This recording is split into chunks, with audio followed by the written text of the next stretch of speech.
Market में बहुत सारे ऐसे इन्वर्टर भी अवेलेबल है जो बहुत सारी पावर को लॉस कर देते हैं। हमारे घर में अच्छी खासी बैटरी लगी रहती है लेकिन फिर भी बैटरी बैकअप अच्छा नहीं मिलता है। इसके पीछे एक बड़ा रीजन इन्वर्टर हो सकता है। यदि इन्वर्टर ज्यादा पावर लॉस कर रहा है तो जो लोग अपने घर के लिए सोलर प्लांट लगाते हैं उनमें भी अच्छा आउटपुट नहीं मिलता है। और इन्वर्टर का रोल सबसे इम्पोर्टेंट होता है क्योंकि सोलर पैनल से हमें डीसी मिलती है और जो इलेक्ट्रिक कार होती है उनमें भी इन्वर्टर ही यूज होता है। तो हमें एक हाई एफिशिएंट इन्वर्टर चाहिए। वीडियो के पार्ट 1 में हमने एसी टू डीसी कन्वर्टर या फिर रेक्टिफायर के बारे में बात की थी। इस वीडियो में हम डीसी टू एसी कन्वर्टर यानी इन्वर्टर की बात करने वाले हैं। पिछले से पिछले वीडियो में मैंने एक क्वेश्चन पूछा था कि सिंक्रोनस मोटर सेल्फ स्टार्टिंग क्यों नहीं होती है। उस क्वेश्चन का आंसर भी इस वीडियो के लास्ट में अपन जानने वाले हैं। और इंटरेस्टिंग बात यह है कि कोई भी उस क्वेश्चन का सही आंसर अभी तक नहीं दे पाया है। सबसे पहले अपन इन्वर्टर की वर्किंग को समझ लेते हैं। डीसी सप्लाई की वेवफॉर्म कुछ इस टाइप की होती है। अब हमें इसको वापस एसी यानी सिंगल डायरेक्शनल को बाई डायरेक्शनल में बदलना है। एकदम सिंपल से समझते हैं। एक सर्किट बनाते हैं। यह 4 switch S1, S2 and S3, S4।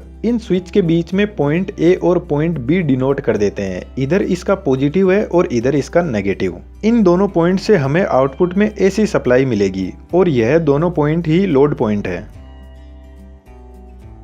सबसे पहले हम स्विच S1 और S2 को ऑन करते हैं। जब S1, S2 ऑन होंगे तो सप्लाई कुछ इस तरीके से जाएगी। अब स्विच S1, S2 को ऑफ कर देंगे और S3, S4 को ऑन करेंगे तो अब की बार सप्लाई S3, S4 से होते हुए कुछ इस टाइप से जाएगी। जब स्विच S1, S2 ऑन किया तो लोड के अंदर सप्लाई पॉजिटिव साइड से एंटर हुई और लोड यानी आउटपुट में हमें वेवफॉर्म कुछ इस टाइप की मिली। जब स्विच S3, S4 को ऑन किया तो लोड के अंदर सप्लाई नेगेटिव साइड से एंटर हुई और आउटपुट में हमें नेगेटिव साइड में वेवफॉर्म कुछ इस टाइप की मिली। तो जो सिंगल डायरेक्शनल एसी सप्लाई थी उसको हमने बाई डायरेक्शनल में तो बदल लिया। अब इसको बदलना है हमें प्योर साइन वेव में। यहाँ पर जो 4 स्विच लगे हुए हैं यह कोई नॉर्मल स्विच नहीं होते हैं। यह पावर इलेक्ट्रॉनिक स्विच होते हैं, मोसपेट या IGBT, जो बहुत ज्यादा हाई फ्रीक्वेंसी पर काम करते हैं। क्योंकि हमारे इंडिया में 50 हर्ट्ज की फ्रीक्वेंसी है तो इन स्विच को 1 सेकेंड में 50 टाइम्स ऑन ऑफ होना है क्योंकि हमें 1 सेकेंड में 50 ऐसी पॉजिटिव और नेगेटिव साइकिल चाहिए। IGBT और मोसपेट कंट्रोल्ड स्विच होते हैं जिनको ऑन ऑफ गेट टर्मिनल के थ्रू किया जाता है। जो मोसपेट होता है उसकी स्विचिंग फ्रीक्वेंसी 1 मेगाहर्ट्ज की होती है। यानी यह मोसपेट 1 सेकेंड में 10 लाख बार स्विच ऑन और ऑफ हो सकता है। इतनी हाई स्पीड पर ऑपरेट करता है ये। तो जो पुराने टाइम में घरों में इन्वर्टर लगे रहते थे वह इसी वेवफॉर्म पर काम करते थे और इस टाइप की जो वेवफॉर्म होती है इसको बोलते हैं स्क्वायर वेव। जो पुराने टाइम के जो इन्वर्टर थे जब उनसे कोई फैन चलाते थे तो उनसे एक अलग ही टाइप की बीप जैसी साउंड आती थी और उनसे जो भी फैन या कोई अदर इक्विपमेंट चलता था वह भी हीट होने लग जाता क्योंकि प्योर साइन वेव तो उनको मिलती नहीं थी और इन्वर्टर बहुत सारी पावर लॉस भी कर देता और इक्विपमेंट भी जल्दी खराब हो जाते हैं। तो इस स्क्वायर वेव को प्योर साइन वेव में बदलने के लिए एक टेक्नोलॉजी आई जिसका नाम है पल्स विड्थ मॉड्यूलेशन टेक्निक, जिसको शॉर्ट में PWM टेक्निक बोलते हैं। इस टेक्निक में आउटपुट वोल्टेज को और फ्रीक्वेंसी को कंट्रोल किया जा सकता है और साथ में जो इस वेवफॉर्म में हार्मोनिक्स है उनको भी यह टेक्नोलॉजी रिमूव कर देती है, यानी इन्वर्टर की एफिशिएंसी को इंक्रीज करती है। यह टेक्निक इस DC वोल्टेज को मल्टीपल पल्स विड्थ में ब्रेक कर देती है। मतलब PWM टेक्निक से कुछ इस टाइप का आउटपुट मिलता है। अब कैसे मिलता है और इसका क्या बेनिफिट है उसको देख लेते हैं। तो बेसिकली PWM टेक्निक में यह जो बहुत सारी मल्टीपल पल्सेस है इनको साइन वेव से कंपेयर किया जाता है और जहां पर साइन वेव में ज्यादा एम्पलीट्यूड होता है वहां पर पल्स की विड्थ को भी यह इंक्रीज कर देता है। यहाँ पर आप क्लियरली देख सकते हो।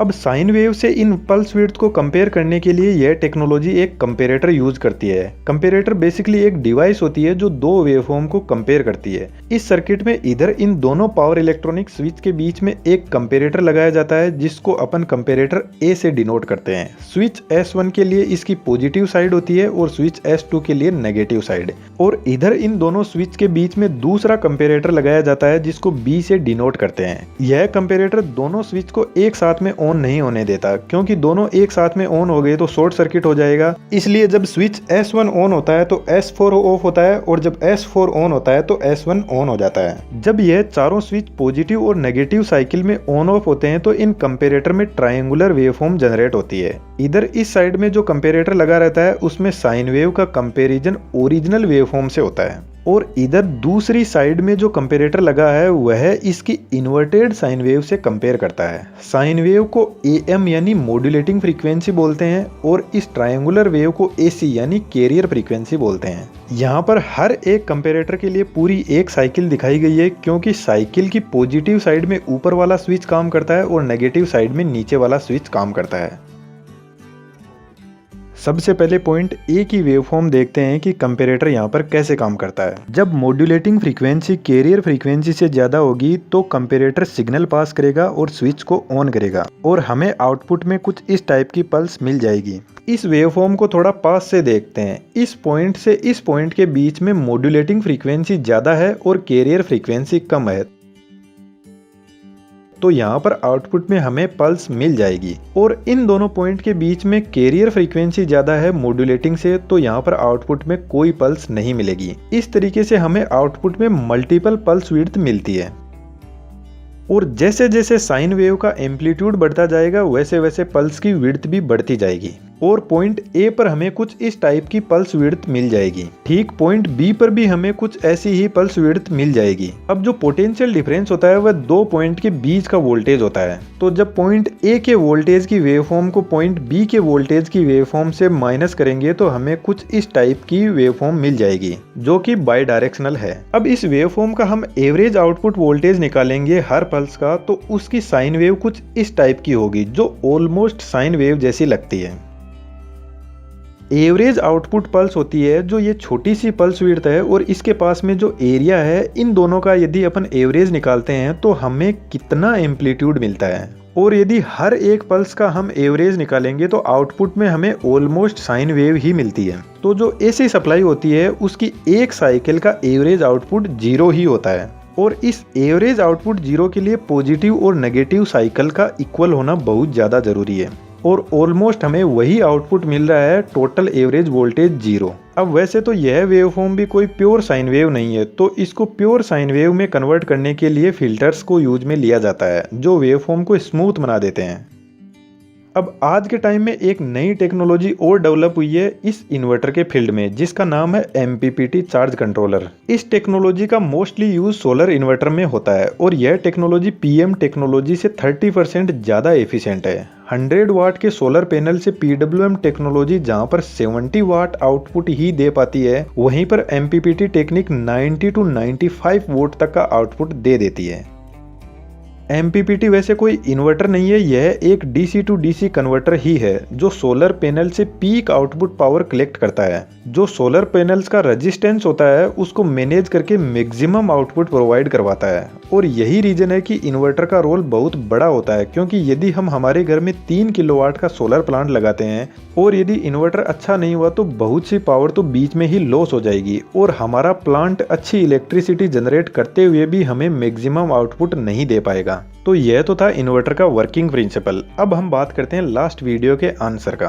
सिंक्रोनस मोटर सेल्फ स्टार्टिंग नहीं होती है, कोई बात नहीं, लेकिन उस क्वेश्चन का कोई भी सही से आंसर नहीं दे पाया। बहुत से लोगों ने तो गूगल से एज इट इज कॉपी कर लिया, लेकिन वो राइट आंसर नहीं है।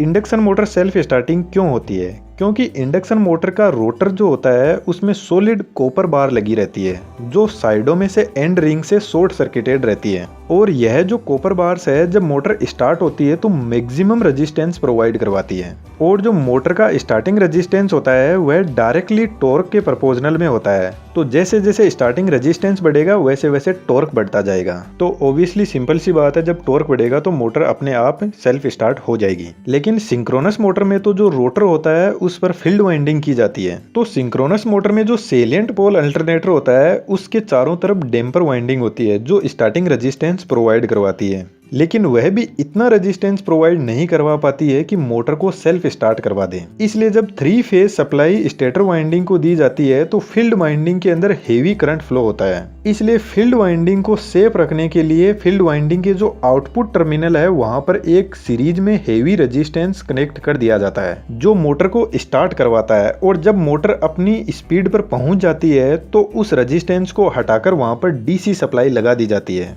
और रोटर और स्टेटर के मैग्नेटिक फील्ड के बीच में एक मैग्नेटिक लॉकिंग क्रिएट हो जाती है। तो जैसे जैसे stator rotating magnetic field rotate करता है वैसे वैसे ही रोटर रोटेट करता है। तो रोटर आरएमएफ और स्टेटर आरएमएफ की स्पीड सिंक्रोनाइज हो जाती है और फिर दोनों एक साथ में एक स्पीड पर रोटेट करते हैं। इसीलिए इस मोटर को सिंक्रोनस मोटर बोलते हैं। अब जो लोग नॉन टेक्निकल फील्ड से है यदि वह लोग इस क्वेश्चन का जवाब नहीं दे पाए तो कोई दिक्कत नहीं है, लेकिन जो इलेक्ट्रिकल इंजीनियरिंग के फील्ड से है और फिर भी यदि वह इस क्वेश्चन का जवाब नहीं दे पाए तो आपको अभी बहुत कुछ सीखने की जरूरत है। और बहुत कुछ सीखने के लिए आप लाइफ अड्डा को सब्सक्राइब कर सकते हो जहाँ पर आपको ढेर सारे ऐसे वीडियो देखने को मिल जाएंगे और डेफिनेटली इन फ्यूचर में आपका नॉलेज भी बूस्ट होगा। अब यदि वीडियो आपको अच्छा लगा है तो चैनल को सब्सक्राइब करते हुए जरूर जाना। Thank you.